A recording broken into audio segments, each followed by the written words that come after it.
What's good, party people? This is Voodoo in the Woods. I'm Gordon Woods, and he is former U of MMA champion Pius Lobo, better known as Voodoo amongst us. And Thank you, my yes, friend. Thank you, my friend.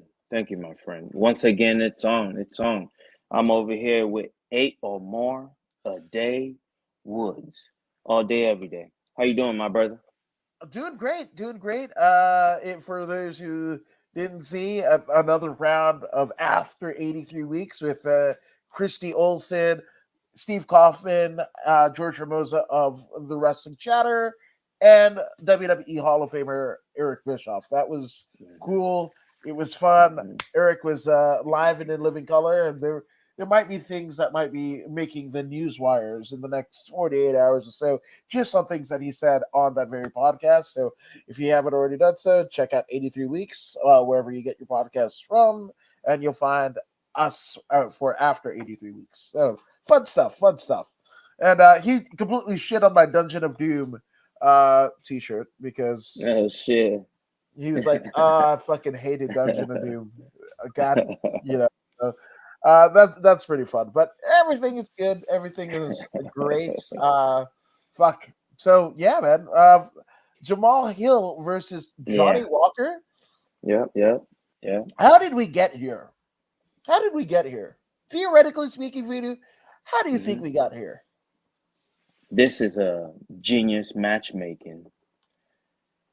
Both fighters at a crossroad. They get to that next level at the same time. Imagine two warriors walking up a hill, and they get to the top of that hill. There's only one road, and only one man can take it. This is what we have here. Johnny Walker and this dynamic boxer, Jamal Hill. I cannot wait to witness the beauty. We will discuss this at later on. Yeah, absolutely, absolutely. And Johnny Walker, unfortunately, his UFC career has kind of been marred in just foolishness. Foolishness, as my stepmom would say. Foolishness. You just being foolish, right? Because, he fucking sets the world on fire, getting a fucking wicked ass KO. And what happens? This motherfucker wants to do the worm and fucking dislocates his fucking elbow or shoulder blade or some shit. Fucked up some shit. It was like it wasn't as dumb as the guy that fucking did the fucking backflip and then fucked himself up and whatever. But it was pretty fucking not smart is what I'm saying. Yeah. uh, but since he's made some interesting changes, noticeable changes, like switching over to England, is it Ireland's Oh MSG yes. gym, Uh, right?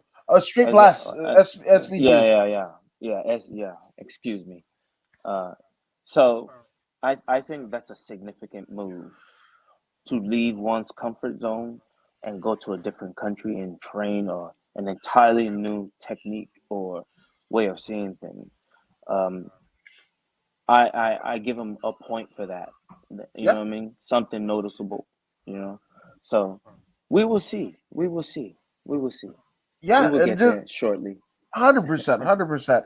Now, Oh yeah. the good brother Fight Life Nation, which again we warmly encourage you to go over and float over to the Fight Life Nation That's YouTube right. page, where you can see Marcos Martinez basically interview a lot of luminaries in the SoCal fight scene. But he asks, "What up, guys? I know the topic is Saturday's fights, but what are your thoughts on Beneil Dariush being out and Bobby? Oh, actually, this is it." Benil Dariush basically replaced who did he replace? He replaced somebody.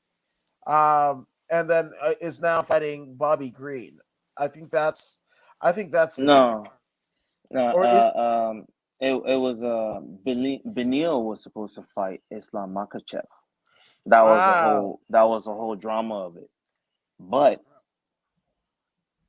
allegedly, allegedly. Benil has injured his ankle and will not be able to go. So OG Bobby Green being the gangster that Uh, he is, on 10 days' notice, took the, took the shot. You know what I'm saying? So it's gonna be OG Bobby Green versus Islam Makhachev. so you are absolutely right, Fight Life Nation. I fucked that up. But yeah, thoughts on Benil Dariush being out and Bobby Green being in the main event. Hmm. I mean, considering I hate that, Benil Dariush is out because I think Benil Dariush and Bobby Green are, I'm not going to say they're in similar plights, right? Hmm. Because Benil Dariush might be a couple of rungs higher in the UFC rankings than Bobby Green is at this point. I Hmm. would have actually loved to see a Benil Bobby Green fight for the Battle of LA. Mm. Benil kind of, making Orange County his home, Inland Empire, borderline Inland Empire, Riverside County, something of that effect is Pinnacle with Bobby Green and a litany of others. So that to me is like the Battle of Los Angeles. So I'd like to see that. Um, Now, with that being said, I mean, when you think about Bobby Green's this last period of his career since he's come back after he retired, it's all about getting his kids a house and all that. He has not made any bones about what his motivations are for this run of his career to cement his, children's future, right? He's paid off his house, which is amazing, right? Hmm. So fucking get that main event fight night money. Shit. Yep. I mean, it's not Yep. a UFC pay per view, Yep. card, and the pay per view version of the card, but I would say that it would be, substantially more, hopefully, than being on a lower rung of the same card, right? So, Hmm. Bobby Hmm. Green, get that fucking money, sir. Get that money, man. Get that money, man. Hey, we ain't never mad at anyone trying to get that money. You know what I'm saying? OG Bobby Green just pieced up some fella last weekend. Pieced him up. I believe the fella was talking a bunch of smack. But OG Bobby Green was like, take these hands. This is management. Better than most. Executed this individual. And that was all she wrote. And now in 10 days, he goes against Islam Makhachev. Oh yeah, I can't wait to see this one. Yeah, and it's a win-win for Bobby Green, right? Yeah, Theoretically speaking, because yeah. he's got nothing left to lose. Yes, Makhachev is, one person that is on the rise in terms of the UFC rankings and roster of that particular division, but but if Bobby Green loses, oh, I lost to Makachev, a star on the rise, so to speak. But if Bobby Green wins and Mm, manages to, you know, create some fight of the night or, performance of the night bonus and what have you, two birds, one stone. And if your whole intent is to carve out a little bit more money so you and your family could live well, mission accomplished, Bobby Green. That's why he's the king. King Hey, Bobby Green. if Bobby Green beats Makachev, Mhm. he gets the title shot immediately. Yeah, man. That's the fight to make. Yeah, man. The unsung hero. You know what I'm saying? Yeah. He comes No. in. He comes in through the back door, straight to the Ooh, top, ooh. straight up. Straight up, now tell me. Yeah, no, Yeah. 100%. That's some Paula Abdul ish, man. If you know, dancing with the damn cheetah, Chester cheetah looking Yeah. motherfucker.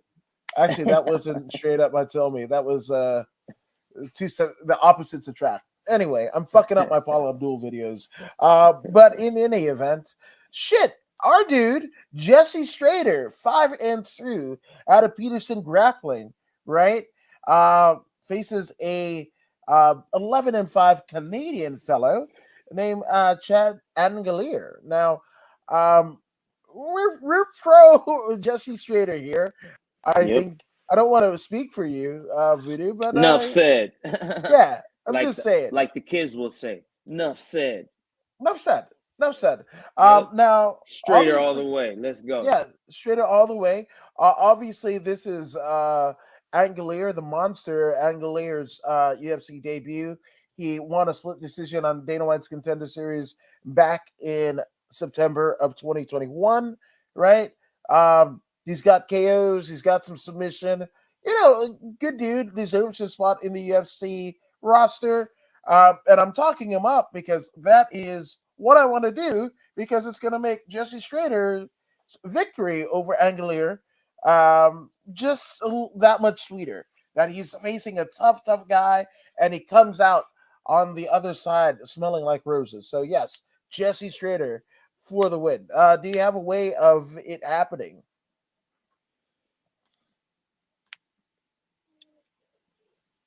With Strader, I'm always expecting a dynamic performance. So, however it goes, it doesn't really matter.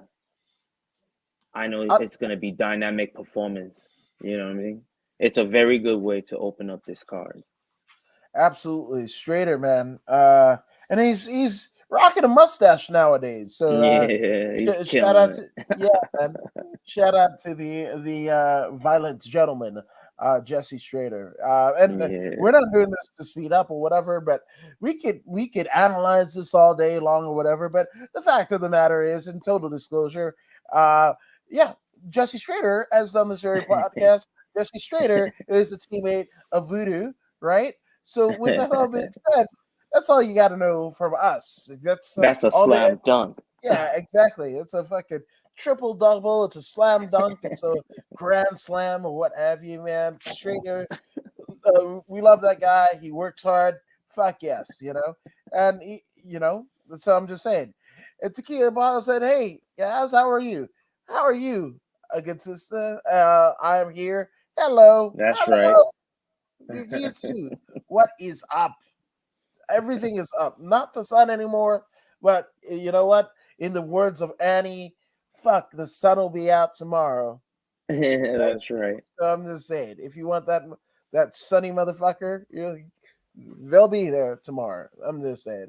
But speaking of what is coming up, Gloria Hmm. De Paula, 5-4, the Brazilian, almost a 50-50 record going against the tough Diana Belvita. Now Gloria De Paula, or Gloriana, uh, unfortunately, in her UFC career, has come up Jin on the Frey. wrong side of the win column, losing a Hmm. unanimous decision to Jin Frey, former Invicta FC champion, and Cheyenne Vlismas, which Hmm.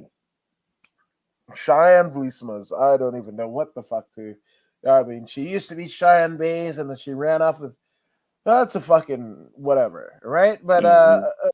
Gloriana wants to right her wrongs in the UFC. She won a Okay. unanimous decision over Pauline Macias, but she is facing a tough Diana Belvita. Now, Diana Belvita, 14-6, the Warrior Princess. Speaking of Warrior Princess, right, with Vlismas over there, she calls herself the Warrior Princess and all that deal. That deal. But Belvita most recently beat Hannah Goldie uh, Hmm. via unanimous decision. She was in there with Yeah. Liana Jojua, but lost to alarm bar. Lost to Meatball Molly McCann, which even though it was 2019, holy shit, Molly McCann. Oh my goodness. It's a rough sell. It's a rough sell. Yeah. Yeah. I'm going with Diana Belvita because she's of that Eastern European. Jesus, she's Romanian. Romanian. Shit Yeah. me. Like that's just that's just tough. Like they're tough people, man. And yeah, the Tequila says, "I know, right?" No, they're tough people. Um, Romanian versus a 5-4 Brazilian. Yeah, I'm Hmm. going with the Romanian. Nothing against Brazilians, love them too, but I'm just saying. They say styles makes fights. So I'm gonna 50-50 you on this one right here, man. I'll take the Brazilian. I'll go Paula. I'll go Paula on this one. Split decision. That's my call. What do you think? I I definitely oh shit. What did I fucking do? I muted it. Okay. I think decision on this one. I don't obviously Gloriana De Paula has earned her place, Hmm. Um but and I don't think I don't think there's gonna be a knockout, honestly. She's But learned twice already. yes, You know what I yes she mean? has. There's gonna be extra motivation to win in this fight. Yeah. There's gonna be extra motivation. Otherwise, you know how it is in the UFC. Three strikes and you're out. If you're not making no splash, man, there's so many more fish in that sea, bro. Yep. So many people that want to come in. They'll just bounce you. She knows that. She Yep. knows that. And there are not that many spots in the women's division anyway. You know what I mean? So she really knows that. So I see her coming with haste in an attempt to secure her job in the UFC. I think she'll do whatever it takes. You know what I mean? That's why it's Yeah. going to be a split decision win. Yeah. No, I like it. But I'd say that the other way. I'm going to Velveeta. Stephen Tatum says a true Romanian or a Lana, right? And Mm, actually, Lana, whose husband is the former Rusev in the WWE, and right, now right, right, Miro right. in AEW, right? But so uh, Miro slash Rusev is actually Bulgarian, not Romanian. So, with that all being Ah. said, that would all be true if you were talking about a Romanian Reigns. That's my one per show. That's my one per show. No, so there you go. Uh, this is a 50-50 split. We will No see. doubt. Yeah, we will see. But one thing that we'll definitely see is this third fight, right? We got Charles the Scrapper Skelly, right, Uh-huh. going up against Mark Skelly. Striegel, right? And Mark Mugen Striegel, right, is 18-3. He last time that we saw him in the UFC, and actually it was his UFC debut, he got KO'd by Saeed Nurmagomedov. Uh, how can you? I mean, when you think about Nurmagomedov, right? You think about Habib, right? Habib ain't knocking a motherfucker out, right? So when you go Mm-mm. Not Nurmagomedov, really. right? When you go Nurmagomedov and KO, what the fuck are we doing here? What is Said Hey, about? in actuality, Saeed is actually a very good boxer. Yes, You know what I yes. mean? He understands that bounce. He's got that taekwondo bounce when he strikes. You know what I'm saying? He's not flat-footed. He's always moving in the boxer's manner with the forward and backwards movement, and he utilizes that bounce effectively because he's got the speed to. So that left hook was more prominent, and it proves why he was able to get this knockout. Saeed Nurmagomedov. Yeah, absolutely. But he is facing a tough Filipino in in Mark Striegel, right? I Right, believe I'm pronouncing that right. But right, again, right. KO lost, but has fought. He's the primary. I mean, the most of his career, rather, of Uh-huh. his 18 wins and 13 and 3 losses. I put it one in front of the three. I don't know what the fuck I'm doing. But he essentially got a prior to coming to the UFC, got low blowed, and it was a no contest, right? But Yeah, then yeah. he beat a gentleman by via guillotine choke, scarf hold, arm lock. This motherfucker's fancy as This, shit with yeah, his yeah, submissions. yeah, yeah, yeah. Jesus Christ, man. He actually beat Kaikara France back in 2014. This is a tenured veteran. Is His Striegel, knowledge is right? deep. Yeah, man. Uh, and his experience is pretty deep. The well is Yeah. pretty deep. But the Scrapper Chaskelly, not to be outdone, 18-3 in his own right, and just beat Jordan Griffin, right? Uh, Fought a no contest with Bobby Moffat, right? Right. Jason Knight, not of ECW fame, not the motherfucker that came out with the Just Incredible and Latin Storm, not that Jason Knight, uh, but a different Jason Knight, right? Actually got a rear naked choke win over Chris Gritzmarker, right, back in 2017. Lost to Darren Elkins back in 2016.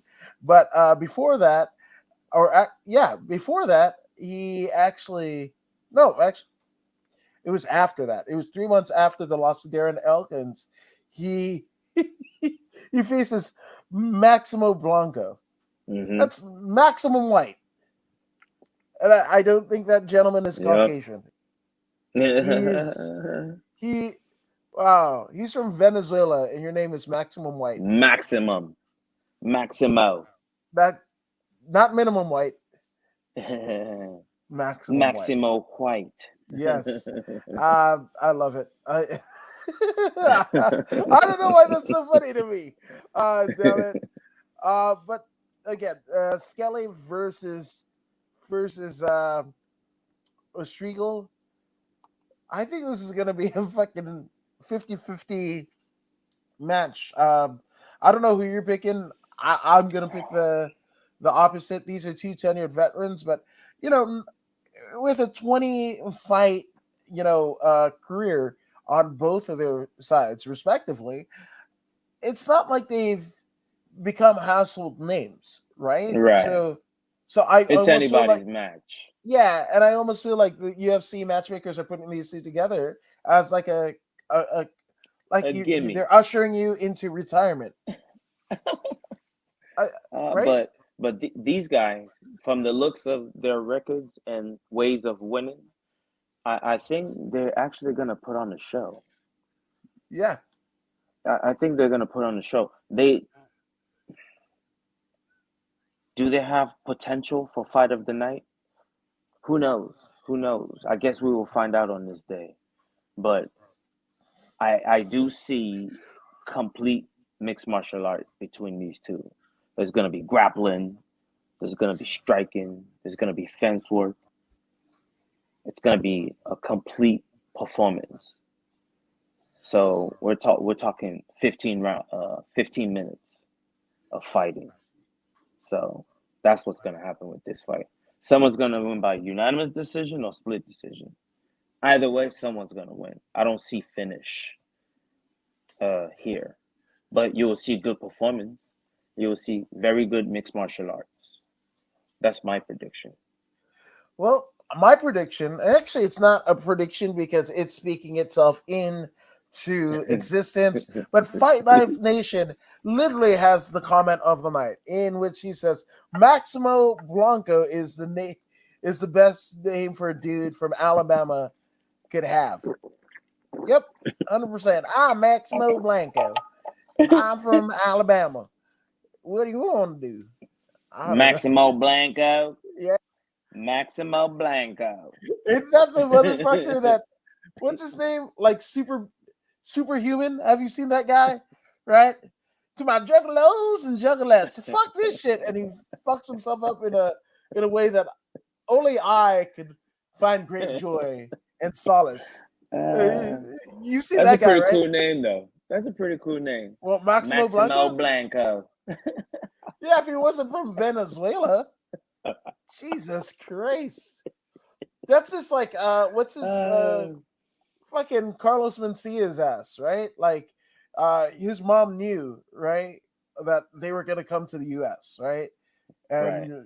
just like I need my son to have a name, like an American name. Okay, I'm going to name him Maximo Ned. Blanco. No. Carlos Mencia's name is legitimately Ned Arnell. Oh, Ned. right.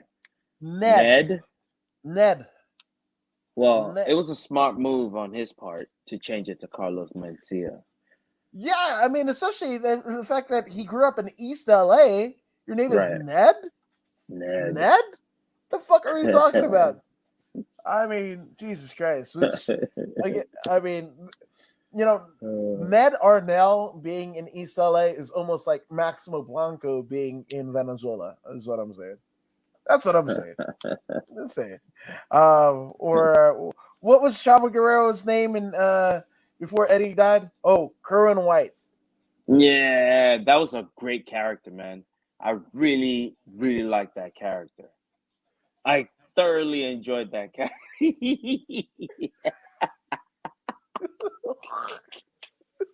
He was perfect. He was great at it. Hey, with that character, I believe he stood on his own 2 feet in the WWE with that character because he was able to do his own thing without anyone's help. He ran a solo. he ran a solo career being Curran White, and it was great. That shit What was was two your birds take with on it? what? That shit What was was your two take on it? birds in one stone. How do you marry two guys at the same time? Oh, you fucking do Kerwin White for Chavo because you realize that he grew up in Orange County, California, doesn't speak a lick of Spanish, right? And then you're like, White. And white is right and shit like that. That was a fucking promo. And then like the Dolph Ziggler, and I believe this is right after he came out of the Spirit Squad, where he was a wrestling Yeah. fucking cheerleader, right? And they're like, oh, he's gonna be the caddy for fucking Kerwin White. Jesus Christ! And what did they do? Hey, Eddie died, and they fucking put his ass out in fucking Los Guerreros gear with a fucking bleach blonde hair. yeah. It was like, and now Chavo, all is pointing up at the sky as well. He should, to his uncle Eddie, and does the fucking Latino heat, whatever the fuck. No, I didn't like that fucking character for that long. Especially, I mean, I watched him. He was super over in WCW, where he was fucking crazy, right? Eddie's crazy nephew, and Eddie is this fucking badass or whatever. Yeah. And fucking Chavo came out with a fucking horse named Pepe, like a fucking stick horse named Pepe, and got it over. Got that shit over. That dude Hey, is super talented. Chavo Guerrero is one of hey. the all-time greats. Chavo Junior. Guerrero is dope, but you just reminded me of a situation that I wanted to share with you. Eddie Guerrero. The first time I ever took notice of Eddie Guerrero was, I don't remember, I think it was Starcade, 1990 something. That was back when he was lean. Eddie Guerrero he might have been like maybe 145 pounds. He was real lean. He was a luchador. That was their title. And it was him against a young Rey Mysterio. And Rey Mysterio was wearing this a phantom outfit. It was purple, I believe. And the match was some of the best wrestling you ever seen in your life. The athleticism, the the bringing to life with their body, slamming and flying through the air and colliding and synchronicity. Did I say that correctly? Synchronicity? Synchronicity. It's Yeah. close. Yeah. Yes, you got me. Thank you. You know what I mean? I only know Working it as because of one. the Police album. Don't Oh stand my so close goodness. to me. If you haven't seen this matchup, people, go back and look it up. Eddie Guerrero Rey and Mysterio. Rey Mysterio. I believe it was WCW. Halloween Havoc 96. Yeah. You know, Absolutely. that's the one. That's Yeah. the one. Yeah. I remember Yeah. it was in the 90s because it was way back. Yeah. Way back. That was some of the best wrestling I ever seen, man. And then yeah. You said he was crazy. He was crazy from WCW. Yeah, Yeah. that's what reminded me of this thought that I had. That was Yeah. it right there, man. Hey, that was the best Eddie I ever saw. I mean, the one that came later as he grew was pretty Yeah. cool too. Fuck But yeah. that character, man, that's the one that caught my eye. I was like, whoa, that dude can wrestle too, man. Yeah, there were moves pulled off on that match that both men try to replicate. Years later when they would fight for the custody of a Yeah. young Dominic Mysterio, a fucking custody on a fucking ladder match. Because yes, fucking wrestling, right? Which I'm kind That's of upset that that, now fucking that's Dominic is crazy, signed to the WWE. They don't mention it right? once. Don't mention it fucking once. And especially that the story with the I don't know if it was the finish or whatever the fuck. Um, but in that SummerSlam match with the second coming of Rey Mysterio and Eddie Guerrero and Right, whatever, Vicky Guerrero was supposed to come out and fucking knock Eddie as he grabs the fucking the contract for the custody of Dominic, right? right, He's hanging up there, and Vicky was supposed to push that shit away. She was right. late, so Oh, Eddie has to. He falls. He takes a gnarly fucking bump, and it's like, Vicky, where are you, Vicky? Like you can hear him say, he was saying that. yes. He was like, fucking Vicky. God damn, one of the all-time greats, Eddie Guerrero. But I say all that to say, right? Oh, Mr. Perfect and Bret Hart.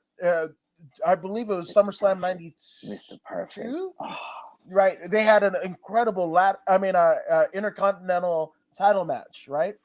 right. One of the and that was essentially the thing that Vince took notice of Bret and Mm-hmm, made him a solo star, mm-hmm, or kind of saw him as maybe the future of the business, right? mm-hmm, mm-hmm, Well, they tried to replicate it in WCW, and it just didn't flow as right. So mm-hmm, you know, to me in my head, it's very similar, right? The first coming of Kurt and Brett versus mm-hmm, what we found out later in WCW, and I liken that to Halloween Havoc '96 of Ray and Eddie, mm-hmm. and comparing it to their SummerSlam match for the custody of Dominic, and That was a not pretty sick match too, it though. was a sick match, but nothing can hold a candle To to the the one first that one, the no, first one. no, that first one was sick. Yeah, That because you're I all a used little to watch that. I used to watch that with the homie Gung Fu. You know what I mean? We knew this one dude in the CSUN dorms, and he always had the WCW or the WWE pay-per-views. So we would go watch with him in the dorms when we were still at CSUN. It was good shout. times, man. Every Yeah, weekend we was watching that. shout out to Kung Fu. I just knew a Fu with a maybe an illegal black box, and Hey, we should besides bring that, Gung Fu on one of these days. We should bring him on. fuck yes, fuck yes. Let's do it. I want to step into the Kung Fu. Fuck yes. Um, but speaking of stepping into stuff, right? Wait, I mean, who do you have? Charles Skelly, Mark Oh Striegler? yeah. I'll flip you a coin. It lands on Chas Kelly. I'll go Okay, American. Good old American. I'll what Maximo Blanco? Right on. Um, I'm gonna go with a Filipino. My wife's Filipino, All right. kids are part Filipino, so fuck There you yeah. go. There you go. Tagalog. I'm just saying, Tagalog. Hey, it's gonna be a good fight. It's gonna It be is. an excellent mixed martial arts fight. That's what it's gonna be. Yes, it is. Which I mean, we're gonna say that a lot, but this one here, I think is gonna this this might be one of my first candidates a fight of the night. Jessica Yes. Rose Clark, out Mm-hmm. of Australia, 11-6 against Sweden's Stephanie Eger. Right, Jessica Mm-hmm. Rose Clark, training out of 10th Planet Las Vegas. Uh, she's on a two-fight win streak against Sarah Alpar, where she KOs Mm-hmm. her with knees and punches, and gets herself a TKO and a unanimous Okay. decision win over Jocelyn Edwards, right? But prior to that, she was on a two-fight losing streak, losing to Jessica I and Pani Kianzad Evil via Eye. unanimous decision, respectively. But wins over Mm-hmm. Paige Van Zant, Beck Rollins. Oh, Mm-hmm. the fucking queens of bare knuckle fighting championship, right? Mm-hmm. Mm-hmm. The real queen of bare knuckle fighting championship is the misfit Christine Ferrer. So I'm just saying, Yeah. fuck yeah, Team Misfit all the way. Um, Yeah. yeah. So with that all being said, that is Jessica Rose Clark. But on the other side of the docket, we have 6-2 Stephanie Eager, and Eager, she trains at the Buddy Gym out there in Mm, Sweden, right? Or Switzerland. I'm okay. sorry. I miss my European S countries. My bad. Switzerland. You guys have amazing chocolate, right?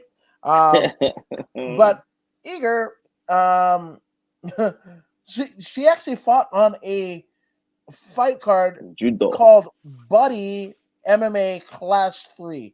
It's like you fucking clash with your buddy. But she beat Sinja Kiefer, not Kiefer Yeah, Sutherland, via not rear to be naked choke. confused. Right, absolutely. But lost her UFC debut to Tracy Cortez, and then beat Shauna Young via uh, TKO. There Hey, we go. there's something to be said if you're going 15 minutes with Tracy Cortez. I know Sure. how good Tracy Cortez is. So if she went, even though she lost by unanimous decision, the fact that she wasn't stopped means there's something there. There's hot. There's hot there. So so from that loss, she bounced back and beat Shanna Young. So ground and pound. So something has clicked. She's understand that there's a new flow, there's a new level to this, and it seems she's risen up to the challenge. So she's gonna bring it. She's gonna bring it to Jessica Rose Clark. But who do you see on this particular one though? I got ear. I really do. I Nothing against Jessica Rose Clark. Obviously, that much more experience Mm-hmm. over Igor at this juncture of their career. But I don't know. I actually see Igor maybe finishing Jessica Rose Clark Mm, in the third round. I don't know. I don't know. Hey, I'll flip you on this one too, brother. Okay. I'll take Clark. This one's Okay. gonna be interesting. Yeah. Yeah, I see a very good matchup. I see a very good matchup. I And I see I see maybe women's fight of the week yeah or maybe the month. How you know the how they do by the month? by the month. Yeah. Women's fight of the month. I think Yes. they're gonna show out these two. I think they're gonna show out. Absolutely. And I think, in terms of marketing, right? And I hate to bring that up, but like, Mm-hmm. I know UFC has, I mean, to the stature that she is on the card, right? On the roster, has pushed Jessica Rose Clark quite a bit, right? Mm-hmm. But if Eager takes the win, right? I could see them marketing her as well, in the European markets. So I'm just saying, like, I think the fans will win either way. The UFC wins Mm-hmm. either way. Mm-hmm. And this is a wonderful position to be in for Mm-hmm. the proliferation of women's MMA. Right? Most people are like, Mm-hmm. this division is dead. This whatever. Nope, Mm-hmm. it's alive and well. I mean, obviously, this is bantamweight rather than featherweight, but Mm-hmm. even still. So I'm glad that you are considering this could be a women's fight of the month. And Mm-hmm. Mm-hmm. we're only mid month. Yep. So yeah, this warms my heart. Warms my heart. Yes, and hell yeah, it is. Says 50-50. 50 50 50 50. 50 50 100%. Now I think I feel like I know where you're going with this one, but Mm-hmm. in the featherweight division, we have 22-9 Gabriel Moogly Benitez, right? And Benitez, man, is out of the fucking American Kickboxing Academy, or better known as AKA. Uh, Lost to Billy Quarantillo, beat Justin James with the knee to the body. Uh, Lost to Omar Morales via unanimous decision, and gets KO'd by Sadiq Youssef in the first round of the undercard of Daniel Cormier and Stipe Miocic, right? So, but wins over, Sam Cecilia, lost to Andre Touchy-Feely, beat Clay Colliard, and he is a veteran of the Ultimate Fighter Latin America Season 1, right? So that is Gabriel Benitez. On the other Mm-hmm. side of the docket, we have the 8-1, near perfect, David the Silent Assassin Onama, right? Mm-hmm. He trains out of Glory MMA and Fitness out there in Kansas. Um, Kansas lot, City. yeah, absolutely. Lost his UFC debut to Mason Jones via unanimous decision, but wins. Was riding a 7-fight win streak until he gets into the UFC, right? Mm-hmm. He actually Mm-hmm. faced somebody named Raymond Bighead. I want to get a picture of Raymond Bighead. There's no pictures of Raymond Bighead because he's 0-2 on Tapology. Jesus Christ. Raymond Bighead. I don't want to speak too soon because I almost feel like maybe he's native of some sort. Especially the 2 fights that he had was Okay. was in Yeah, Oklahoma, which there's a lot of that's tribal right. land in Oklahoma. Yeah, yeah, So yeah, I don't yeah, want to yeah, yeah. whatever, but yes, he beat Raymond Bighead. That's a possibility. That's a Yes. strong possibility. Yeah. So David versus his opponent of the night, Gabriel Benitez. Who you got? This one's hmm,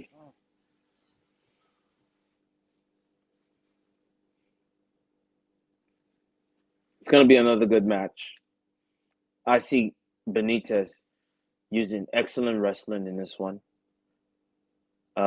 He will strike. He doesn't mind striking. He is not used to. I mean, he is very used to getting punched and him punching back. So it's not a thing. If it was to go down, it will go down.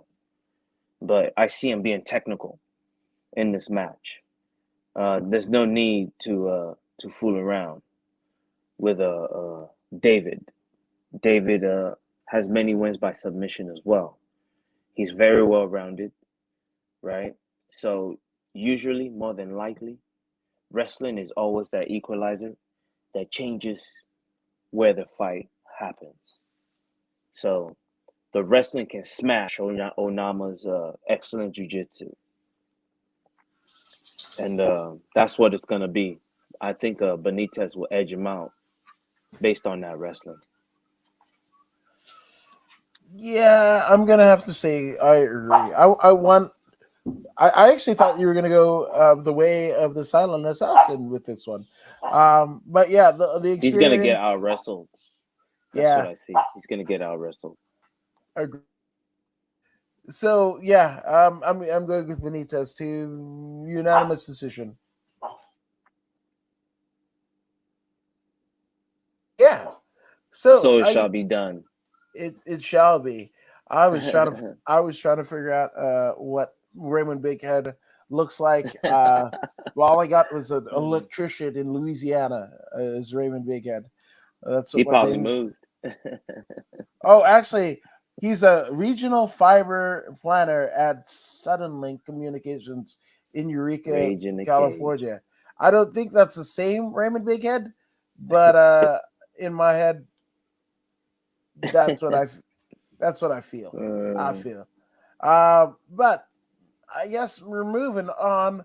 We have Mario Batista 8-2 yeah, against I Jay like this guy. Perrin, right? Since you like him, we're actually go with Savage Jay Perrin, who's again out of. He's got a 10-4 record, repping the Sitya Boston gym. That's where Jorge Rivera. Remember Jorge Rivera? That's where he Hmm. trained out of. That's where Mark Delagrate coaches out of, right? Hmm. And Hmm. for those who don't know, Mark Delagrate, combat sports legend in his own right, but he is one who actually runs the production truck for all of the UFC, right? Hmm. So, Hmm. you know, the you know all the instant replays and all that jazz That is Mhm. Mark Delagrate, and Mark Delagrate's gym affiliation, at least from my fandom, and Mhm. I think one of the UFCs or maybe the ES. I want to say it was one of the UFCs where you train your fighter and whatever, and you pick the different gyms. And one of the gyms that you could pick is Mark Delagrate's, Sichuan Boston. Mhm. So that's why it kind of sticks up in my brain. But in any event, Jay Barron beat Josh Smith at CES 64. You might not be familiar with CES, but guess what? A champion of CES is none other than the action man, Chris Curtis. Uh, he cut his teeth in that Chris promotion. Curtis. And here's the other thing with Jay Peterson. Mhm. Jay has a win, a unanimous decision win over Cupcakes Johnny Campbell. You know Johnny Campbell, the gentleman Mhm. who, in his bare knuckle, I want to say it was a bare knuckle fight. Um, no, I'm sorry, it wasn't a bare knuckle fight at all. It was the Torah MMA 10 fight with Farias, where his ear gets peeled off because Ari essentially punches him in the ear and his cauliflower ear explodes. And it I made remember the that. rounds. He's been on the podcast and what have you, but that's notable because uh, Cupcakes Johnny Campbell beat Henry Corrales and finished him in his lone Bellator MMA um, appearance, which Mhm. I'm not sure why they didn't give him Cupcakes Johnny Campbell a contract after that, but I don't know how shit works theoretically. But Mhm. that sticks out in my head in the resume of Jay Perrin. Now, your favorite in this fight, 8-2 Mario Batista. Mario Batista Yeah. getting out the MMA lab, most recently losing to Trevin Jones with an uppercut. He Mhm. gets TKO'd rather. Um, in the second round of that fight, but he beat Jinsu Sun as well as Miles Johns. So before that Trevin Jones fight, he was actually uh, on a 2 fight win streak, and prior to that, a loss to Corey Sanhagen, which is not a loss. Obviously, Corey Sanhagen, a title contender, perennial title contender. So that's not a bad loss. And he fought everywhere before that.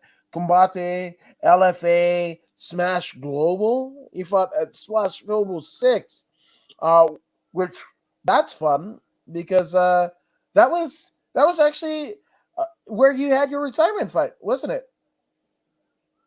Oh, wait. No, no, no, no, no. CXF. CXF was the last place that I performed. Okay, well that was, CXF. But but the Smash Global was awesome though, man. Smash Global 6. Oh yes, man, it was such a beautiful event. I believe it was in Hollywood or something like that. I can't remember. Something yes, like that. it was It was in Hollywood Hollywood, right? Yeah, at yeah, yeah, at yeah. the Taglian Center where they honored Yeah, Chuck yeah, yeah, Liddell. yeah, yeah, yeah, yeah, yeah, yeah. That's it. It was fantastic. I had a wonderful experience, man. Met a couple of people. I met the Machado brothers there, Hegan and Jean Jacques. I met no, no. I'm sorry. I take that back. I met Hegan there, Hegan Machado there. Yeah, that's who I met there. But anyways, it was a pretty awesome event. It was life changing. It was life changing. It was a life changing experience. Yeah, and on that particular card, you changed the life of Ricardo Del Rigo because you KO'd him out of his head. Yeah, That's it what was I'm. it was something was working right that night. It wasn't personal. It was just, someone had to win. Just business, right? Just business. Straight up business. Yeah. Yeah, I mean, I'm going with Mario Batista because he Yeah, me fought on the too. same card as you. you have a little bit more insight. So if you're telling Yeah. me some good One things more about thing Mario about that guy. Batista, One more thing yeah, that I remember about him. yeah, He reminds me of a blue collar worker, but he's a fighter, a blue collar fighter. He reminds me of a blue collar fighter. He fights for a different purpose. Like when I looked at him when he was preparing for his match in the dressing room, he had this different focus. You know, you can tell that there's serious um, uh, emotional wager on the fight, and he had to win. You know, if he won, he would double down or something like that. This is what he looked like when when um when I was watching him prepare for his match that day. And he went out there and I believe he got a rear naked choke. It was excellent performance. And then when he finished fighting, he looked different. He looked different. He looked more calm and relieved, so to speak. It was a beautiful thing to witness that day. yeah, a hell of a transition, in terms of personality types. Hmm. So yeah, I'm gonna go. I actually think I'm gonna put it on it. I think Mario Batista gets a second round KO. Yeah, I second that one right there. Yeah, 100%. That's what I'm feeling. Because when people tap into that, that's a scary thing to witness and behold. Yeah. Which, speaking of beholding, man, 7-0, Christian Rodriguez, Okay. right? G Rod, Okay. right? Trains out of Rufus Sport. All right. This is All his right. UFC debut. Um, Obviously, he had a run at Dana White's Contender Series, winning a unanimous decision over Junior Cortez, right? Mm. But unfortunately, he gets sent back to the regional scene. Gets a verbal tap. Shout out to Rafa Sparza of Verbal Tap Podcast. Mm. But he gets a verbal tap over Ryan McIntosh, right? So 7-0, perfect for one Christian Rodriguez. But on the Mm. other side, we have JSP Jonathan Pierce with an 11-4 record. Obviously, the veteran in this particular instance, um, but fought in Tennessee. Um, Valor fights. Had two fights in Valor, which is in that Mhm. Tennessee region. Because a lot of teammates of what's his name, OSP, Ovinson Mhm. Peru, Over. train out of Valor, right? Mm. Or fight at Valor. So I know that's in that area. Mhm. I think Dre Miley, who's been on the podcast, he has fought a couple fights there, more than a couple fights there. And Dre Mhm. Miley is pretty inspiring because he's blind in one eye because he had cancer as a kid. Mm. So yeah, so Dre Miley is a badass, and he trains with OSP. So the Valor fights, they put on some legit shows, Mhm. and have legit champions. I mean, the legit fighters coming out of their promotion. So shout out to Valor Fights. Now, um, Jesus Christ, he's the one. JSP Jonathan Pierce was the Mhm. one who KO'd Jacob Rosales, the Badger. Jacob Rosales. Uh, Oh. yeah, holy shit, holy Oh. shit. And then he I thought KOs I'd seen him before. Kai Kamaka, right? Mhm. Loses to Joe Lozon, but of this, in Yeah. your first fight with the promotion, you get Joe Lozon. That's straight Fuck, killer right there. Jesus Christ. Joe Straight Lozon killer. is, yeah, man. Strangler. The Fucking hillside strangler. Jesus. Hey, and he's still fighting. Still He's got a fighting. fight coming up at some point. Yeah. Fuck yeah, he Yeah, does. man. I think Because he's he's fighting fucking Joe Cowboy Lozon. Cerrone or something like that. Yeah, I think that's it. Right? Yeah. Yeah, man. Yeah. Yep. That's a badass matchup 274. right UFC. there. Jesus That's a Christ, that happens badass on my matchup right birthday. there. That happens on my Damn, birthday. it's on. Jesus Christ, Let's that's go. woo, buddy. Yeah, so I think I know. I'm going Jonathan Pierce. Nothing against and he changed that Fright Ready with the creepy fuckers, right? Yeah. What's his name?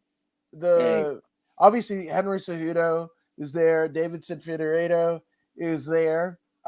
and Jesus, who's the? But Alceban is the creepy motherfucker. Jeez, he just hey, creeps me the fuck out. That guy. and he's 6 foot tall, Yeah, he fighting is. a 5'7". Jesus Christ. Yeah, You know what I'm yeah, saying? We've seen Jonathan Pierce move. He can move.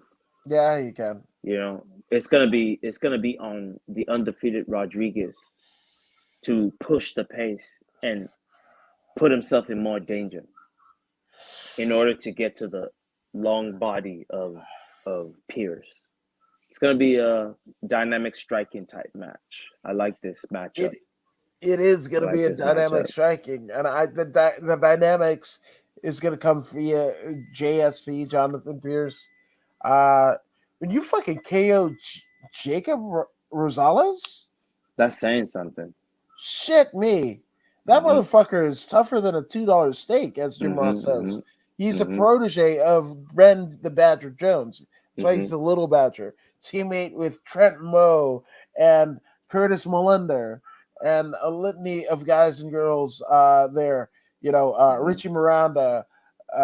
Shit, there's so many fucking people at CSW, right? Those are Mm-hmm. bad motherfuckers there. All of them. All right. Joey Dorado. Um, Jesus Christ. There's so many. Nick Patea. Alondria Brown. There's so many fucking legit motherfuckers there, right? And you Mm-hmm. KO one of the co-captains? Yeah, Shit, straight me. up. Fuck yeah. So yeah, I'm rolling with JSP, and I think he KOs Christian Rodriguez second Mm. round.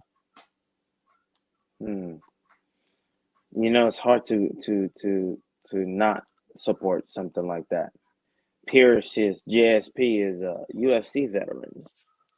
You know what I'm saying? He's Yeah, seen that pressure already. He yes, he gets it has. already. This kid, he's coming in. Yeah, he's undefeated, but have you seen true pressure? This is a question that will be answered on Saturday. Has Christian Rodriguez seen true pressure under the UFC, like the highest promotion there is? Will he fold or will he perform? We will see come Saturday. I think he's seen true crime documentaries, right? And he might not know it yet, but he might be dead in the water. He might be dead in the water. He might be the victim in a true crime documentary. Because there's going to be a lot of bloodshed and maybe not as much consciousness for Mm, Rodriguez. So I'm sorry, right. Rodriguez, man. I don't pick you. You don't get the rose at the end I of the see. gimmick. I see. Like Pierce using very, very, very good complete mixed martial art to nullify the heavy striker in Christian Rodriguez. Maybe that wrestling will pay dividends in this Maybe. particular match.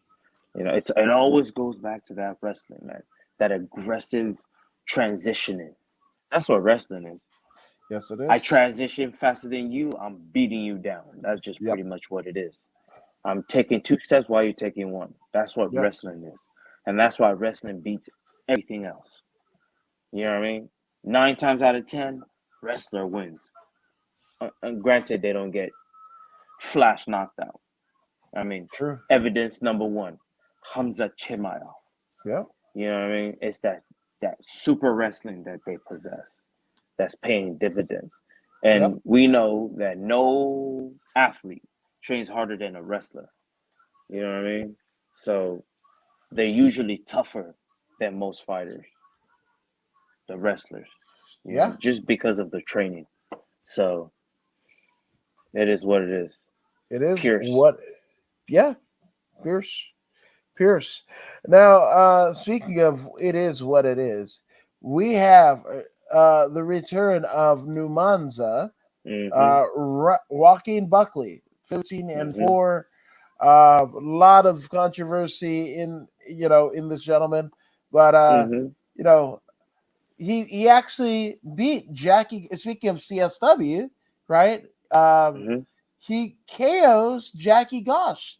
Not only is he a CSW pupil, but he's an Israeli, like Mm. a legit Israeli, and trained Krav Maga and all that jazz. Jackie Mm. Gosh is a tough, tough hombre. Um, and yeah, Joaquin Buckley KOs him right on the undercard of a Jacob Rosales fight of LFA 87 Mm. that happened during the pandemic. Right, then comes into the UFC, gets KO'd by Kevin Holland, but that Mm-hmm. crazy fucking jump spinning back kick to Mm-hmm. Impa back in the day that was making the round, yeah, it just blew up everywhere, right? Then he KOs the Beverly Hills Ninja Jordan Wright. Mm-hmm. Jesus Christ, man. Buckley on fire, but obviously there's a lot of controversy with Buckley because after that that Impa fight, right, and KO, Mm-hmm. a lot of gyms were like, "Oh, you're too." There's a lot of unsavory words, right? And they're Mm-hmm. like, "Yeah, you're ungrateful," blah blah blah, whatever. And then he jumps around gyms and whatever, and he gets KO'd by Alicio Del Mm-hmm. Chorico. And I believe Mm-hmm. because he wasn't settled in his home gym or whatever, and maybe some cockiness there too, right? That's why he gets KO'd on the very Mm-hmm. first UFC on ABC card in history, right? But then comes back and beats and KOs Antonio Arroyo uh, back in September of 2021. Mm-hmm. So there we go. On the other side, right? Because Mm-hmm. obviously Buckley is not the only person on this particular fight, right? Because Mm-hmm. you need two to tango. That person is Abdul Razak Al Hassan. Now, Mm-hmm. Abdul, 11 and 4, Judo Thunder, trains at Fortis MMA, actually KOs Alicio de Chirico. The same Alicio de Chirico that Joaquin Buckley had a problem with, Mm-hmm. right? Mm-hmm. But Mm-hmm. prior to this, losing three straight to Jacob Malkoun, the unanimous decision, gets KO'd by Chaos Williams in the first round in 2020, right? And loses a unanimous decision to Monir Lazez, right? So there's three Mm-hmm. losses where he goes 0 and 3. Mm-hmm. I mean, these are all within the pandemic era of the UFC. But prior to that, he beat Nico Price, the hybrid. He KOs him on the undercard of the Tyrone Woodley Darren Till UFC 228 fight. Mm-hmm. I've got. I want to say it's Buckley. Buckley's gonna. Nah, fuck it. I'll I do. agree with Buckley. I agree with You Buckley. agree? Yeah, yeah, Okay. yeah, yeah, yeah. You know what? He's got intense power Yes, he and does. excellent speed, at least for the first two rounds. I think he Yeah, can catch. I think he will catch Al Hassan. He'll catch him with something yeah, because one, he's still young and he's reckless. right. Buckley, he's young and reckless. He'll go in for the kill. Mm-hmm. If he sees it, he'll go in for it, and Yeah, you'll have fireworks. right. Razak will try to counter and return fire, but I don't think he he he matches well. They are both strikers, yes, but I don't see him having the tools to break down the Buckley and take him into the third round in order to pull out a split decision or a stoppage. Yeah, I think Buckley is faster and stronger, and the speed will make a difference in this particular matchup. I don't think it'll leave the second round. Yeah, yeah. So KO second round Buckley is. I think that's a consensus, right? Yeah, yeah. Yeah, yeah. So with that being said, we move on to Oh. Nicolas Mota, not Nikola Motors, Mm-hmm, Nicolas Mota, right? 12-2 is Iron Mota, right? Uh, Basically came into the UFC audience via him competing and winning a unanimous decision win over Joseph Lowry mm-hmm, on Dana White's Contender Series back in uh, November of 2020, right? mm-hmm, But prior to mm-hmm, that, basically fought for CFFC 864 Championship, Chuto Brazil, right? mm-hmm, And was a cast member of the fourth season of The Ultimate Fighter Brazil, right? mm-hmm, So that is Nicholas. Now, on the other hand, we have the tenured A10 Jim Miller, 33-16. You want to see who Jim Miller has been in the octagon with? Well, mm-hmm, he fucking KO'd Ghost Pepper, our good friend mm-hmm, Eric Ghost Pepper Gonzalez, right? mm-hmm, Um, mm-hmm, he lost to Joe Selecki and Vince Rochelle, the both of them mm-hmm, via unanimous decisions. But he was in there with two tough guys. Beat Roosevelt Roberts mm-hmm, via armbar. Lost to Scotty Hot Sauce Holtzman, but he actually guillotine choked Clay Guida on the UFC on ESPN. Lost to mm-hmm, the current champ Charles Oliveira via rear naked choke. Beat the great white Alex White via rear naked choke. Been in there with Dan Hooker, Francisco Trinaldo, Anthony Pettis, Dustin Poirier, Joe Lozon, Thiago Alves, Takanori Gomi. Actually, TKOs, Takanori Gomi, mm-hmm. the Fireball kid at UFC Fireball kid. 200. Yeah, this shit, dude. Jim Miller. That's it. Mm-hmm, I say Jim Miller's mm-hmm, submission.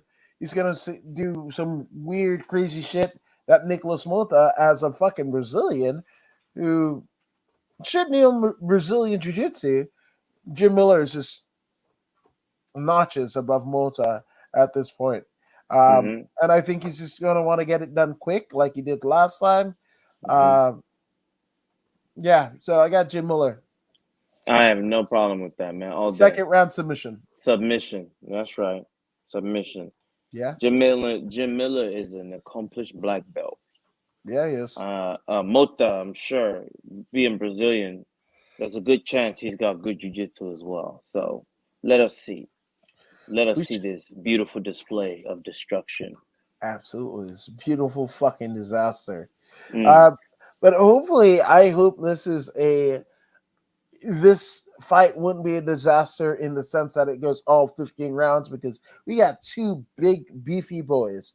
We have the Frenchman Alain Baudot, who's mm-hmm, 8-2, is the Black Samurai, right?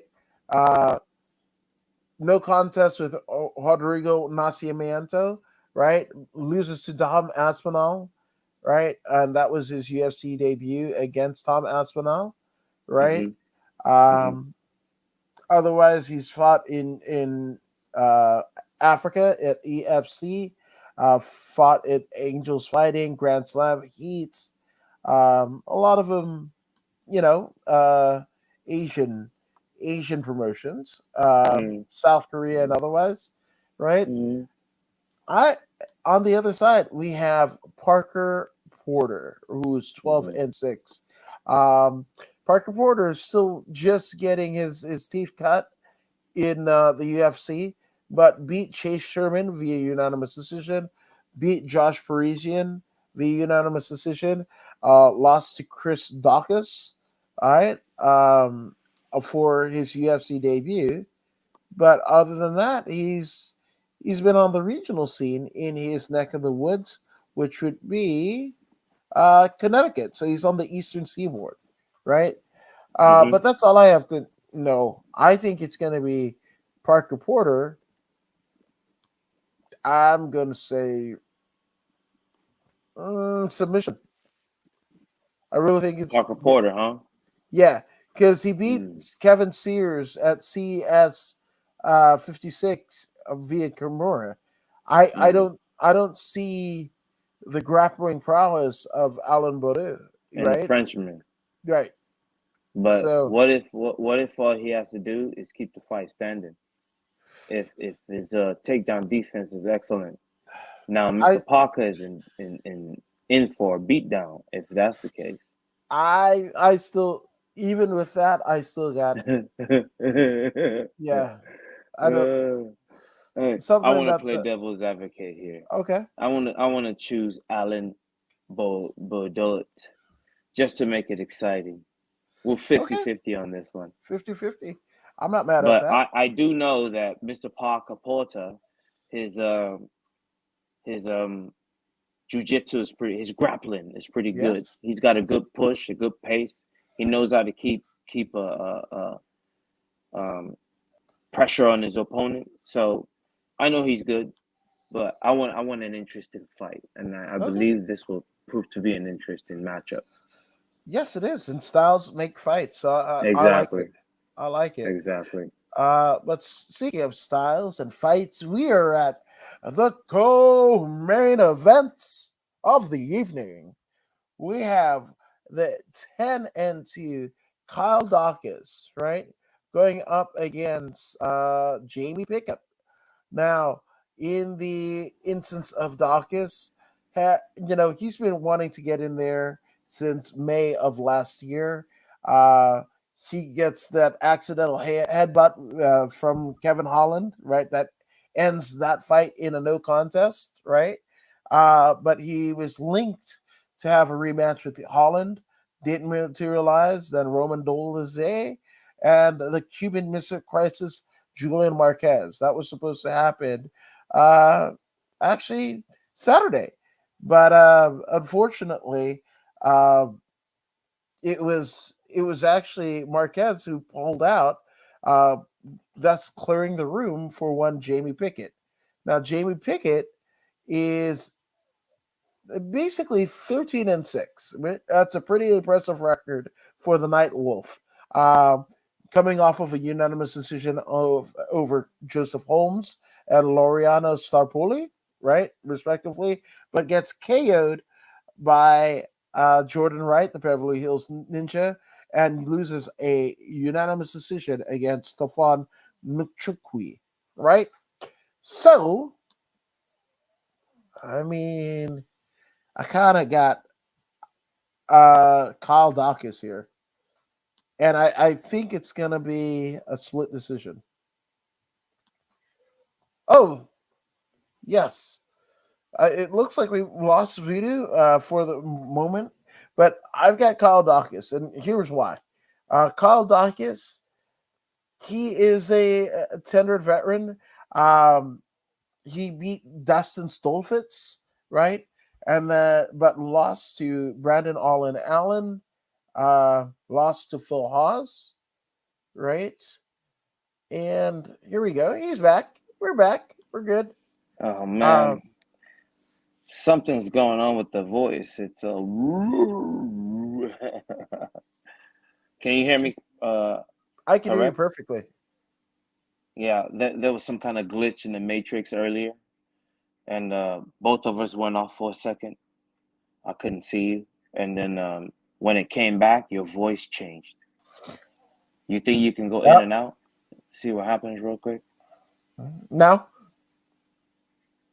still, So yeah, can you go in and out? I just did. I did Say something. something. Yeah, it's a robotic kind of. I believe Mr. Woods was just talking about Kyle Dawkins and Jamie Pickett. This is a very interesting matchup. Kyle Dawkins and his brother, we know them to be excellent boxers, very very good boxers. But the little Dawkins is he's also a very good grappler. He puts it together very well. He's fought formidable opponents in the UFC, and he's credible. Going in there against Jamie Pickett. Jamie Pickett is pretty quick. What's up, man? Can you hear me now? Oh, shit. Nope. How about you jump out and jump back in? Yeah, one more time. One more time. So Jamie Pickett, excellent, excellent, excellent striker. I've bet against him recently, and he's changed my mind. The guy that I once knew to the guy that he is now, he's grown. He's grown. His understanding of distance management has improved significantly. So he's able to keep his distance and just snipe people from far away and use it. He uses his speed very well with the in and out movement. Kyle Darkis is a grinder. He's gonna walk him down. He's gonna try and corner him. When he gets him, he's gonna want to put him on the fence, take him to the ground, try and pretty much intercept him and crush him into submission. This is what Darkis is going to bring to the table. But Pickett, his cardio has improved significantly as well. I think he's going to keep this fight on the feet. I think he's going to light up Darkis.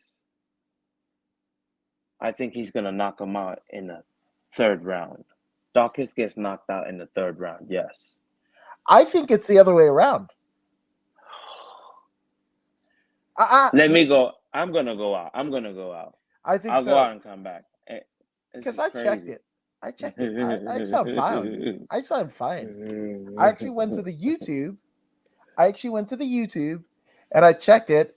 And right as it got cut out, and yeah, I sound okay. It's just okay. But you know what? It's weird because Voodoo says that Kyle Darkis is the one that's going to get knocked out. I actually don't think that's the case at all. I think Jamie Pickett is going to lose a unanimous decision. I think this could play out very similar to the Dustin Stoltzfus fight that Darkis had back in 2020, the undercard of the Figueiredo Alex Perez fight, right? So, I mean, I like Pickett. I just don't think this particular fight is going to be in his favor. Now, obviously, the Night Wolf beat Joseph Holmes, Laureano Starpoli, right? But those are unanimous decision wins.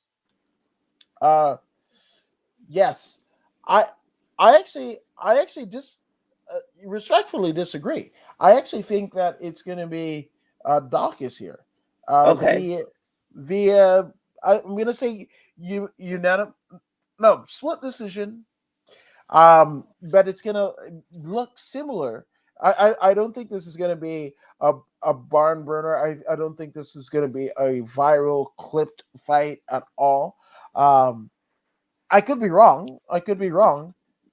Pickett is going to have to fight on his heels. He's going to have Yes, to he fight is. moving backwards. Right. Otherwise, he's going to get taken down and dragged into obscurity. Yeah. He's going to do his best to keep that distance. And to do that, he has to move backwards. You know, keep the jabs pumping to keep that distance. Anything resembling a takedown is an uppercut. You know, these types of strikes, the hip movement, 45-degree angles, to get out of the way of the shot. You know what I mean? Hit him with the hip and sprawl on him. When he shoots, slam him with your hip. You know, sometimes it jars the opponent when you hit him with the hip. Hit him with the hip, hit him with the sprawl immediately, smash him into the ground, 100%. and move on with it. Let him know this ain't happening. Yeah. So I like I've got Darkis split. It's gonna be. I'll take that. I'll take that 50-50 split, man. That's a good matchup right there. Yeah, I like that. 100%. But speaking of 50-50. Yeah.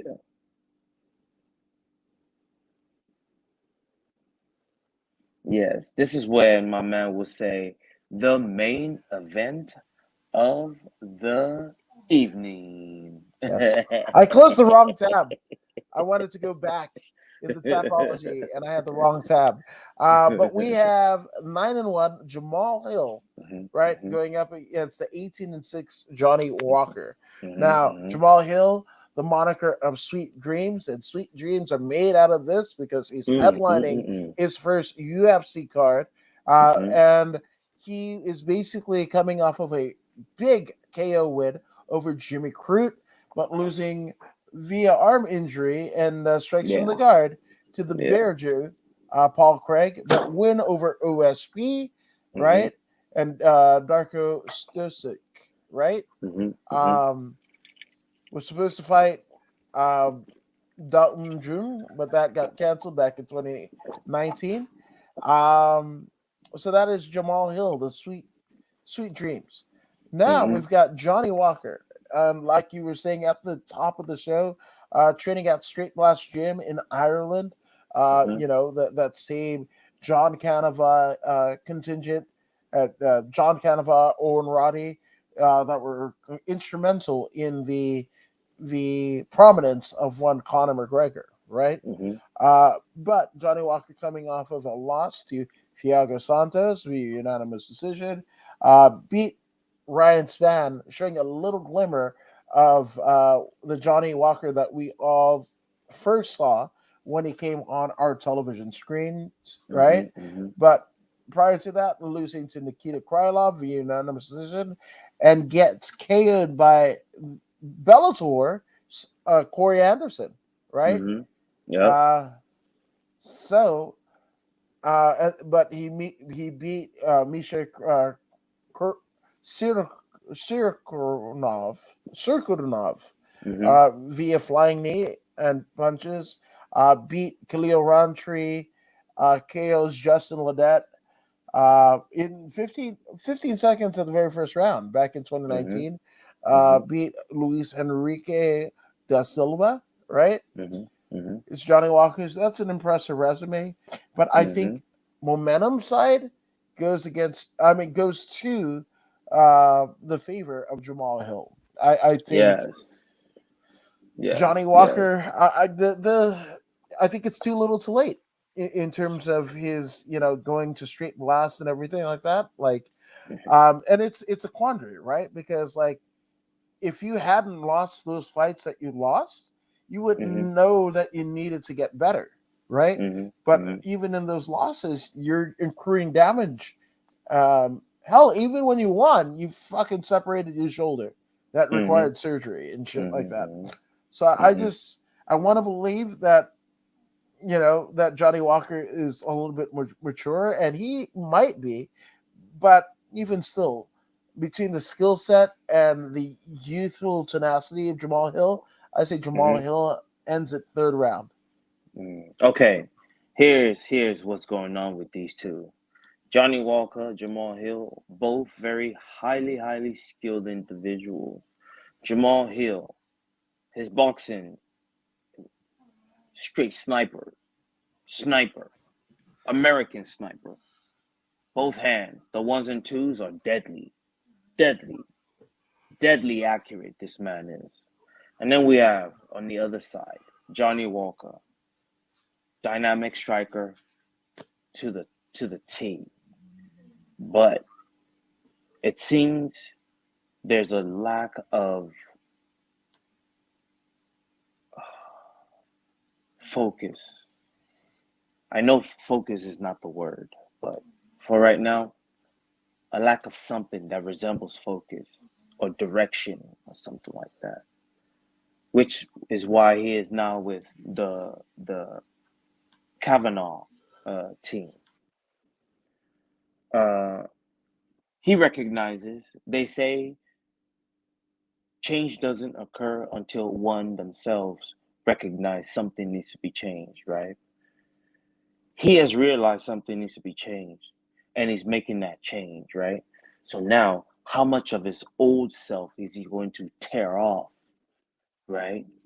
How much of it is he going to tear off without losing himself, and then implanting in that absence or in that void what Kavanaugh is going to teach him and the straight blast gene is going to teach him to now create this new Johnny Walker. Does he need more time to get to this ultimate new Johnny Walker? I believe he needs more time. Jamal Hill is already an established. When you see him fight, when you look at his highlights, you'll see for yourself what I'm talking about. I mean, his record speaks for volumes. His only loss was an elbow injury, in which I believe his elbow was pretty much ripped up, and an armbar of some sort, I think. There was an injury. He couldn't continue fighting, so he lost. Up until then, he was flawless. This guy understands how to destroy another human being. And I don't know if Johnny Walker and his newly found or newly acquired skills is ready to match Jamal Hill. I think Jamal Hill takes that number 12 spot and moves on his way to the title. Oh, yeah, can't agree with you more. I think this is, for whatever reason, whatever momentum that uh, Johnny Walker had. I mean, you remember Mm-hmm. it was almost Hamzat Chimaev levels for the Mm-hmm. time Mm-hmm. period of what Mm-hmm. he was capable of, and this is at a time where John Jones was tearing through his opponents at light heavyweight, defending the Yeah. light heavyweight championship, and Johnny Yeah. He was in Walker. the talks back then too. Right, yeah. So Johnny Walker was there, and what a fall for grace. I mean, realistically, both men, in this, this kind of 2022 age, right, Mm-hmm. where both of them are not even topical. Now, mind you, Mm-hmm. that was 4 or 5 years ago, or in COVID years 12, might as well be, right? So it's just a fall from grace. But I feel like that momentum that Johnny Walker had, I think Mm-hmm. this is Jamal Hill's time, and I think Johnny Walker is enough name that the hardcore fat base that if you're not riding with Jamal Hill, Mm-hmm. this will do it. Just like what's that fucking guy's name? He just fought too. Geez, the one that they were like, oh, it's gonna be his era. God, what's his name? Uh, What I weight get class was it? this is the guy that they wanted to try and have what was it?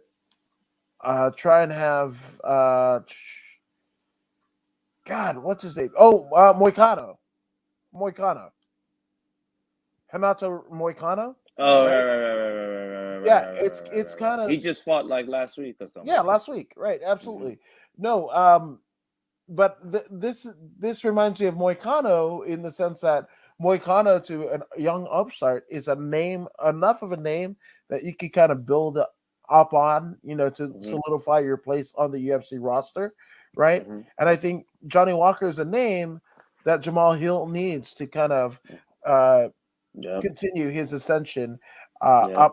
up the card because he'll Yep. be in the top 15 of the division. So Yep. what he does with that, I don't know, but that is food for thought. So I am Once going with again, Jamal Hill. once again, if Johnny Walker is able to clean up his boxing, this is the missing piece.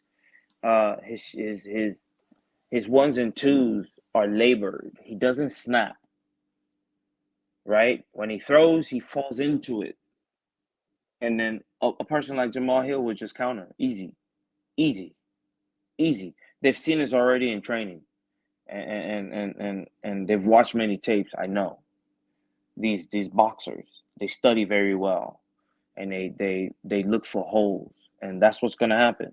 If Johnny Walker has yet to improve his boxing technique, he possibly could get knocked out easy. Ovin St. Preux got knocked out. Why can't he? So whatever he's learning that straight blast, it better be paying dividends. Otherwise, he'll take an L. But if he is able to to tune up or clean up his boxing from the last time we saw him to now, a little bit, his kickboxing will kick into play, and I'm sure he's working on leg kicks and things of that nature. Uh, he's always had a very good kick, and we know the most powerful muscles in the body are in the legs. So, this is a very good weapon. If he mixes it up really good with his boxing, then he'll have a very good advantage, right? But I don't know. I don't know if he's gotten to that level yet. So needs more time. Johnny Walker does. Yeah, and it's crazy to say because he's kind of been in that, the title contention or scene, or at least just in our consciousness, Mhm. for so long that we forget that he's only 29. He's not even Mhm. 30. Mhm. He's not Mhm. even 30. Theoretically He's speaking, still growing. He's he's still got growing. another 6 years of peak Mhm. physical dominance, over his opponents. What he does with that and where his coaches end up lying, don't know. But yeah, I mean, it's a good start, being with Straight Lass and John Mhm. Canova and Owen Roddy and everything like that. So, uh, but I'm still going with Hill. Me too. Me too. Yes, He's just too crisp with his striking. crisp. Yeah, too damn crisp, like a Mhm. fucking freshly starched shirt. He's crisp. Yeah. Yeah. Super Definitely. crispy, super crispy. But speaking of super crispy, I mean, shit, that is the preview show for UFC Fight Night, Jamal Hill versus Johnny Walker. Before we go, and we'll see you this weekend for sure. But Voodoo, where can they find you on socials? Definitely on YouTube, Instagram, Facebook page, Twitter, Snapchat, Voodoo Maximus. Absolutely. And I'm according to Woods, literally like it says here. You can find me there because, yeah, I do podcasts and I post a lot of dumb shit. So if you will just want Mhm. no politics, no religion, no whatever, just people getting fucking served on their head, making their a chiropractor or a neck surgeon millions and millions of dollars, as the primetime player said, go ahead and shoot over to any one of my socials. Because when I'm not talking, I'm just watching people getting dumped on their heads. So, but we will see. You guys Yeah. have a great week, great weekend. Enjoy the fights on Saturday. There's a lot of fights. And we will see you back Sunday with more voodoo in the woods. I should have had that queued up, but here we go.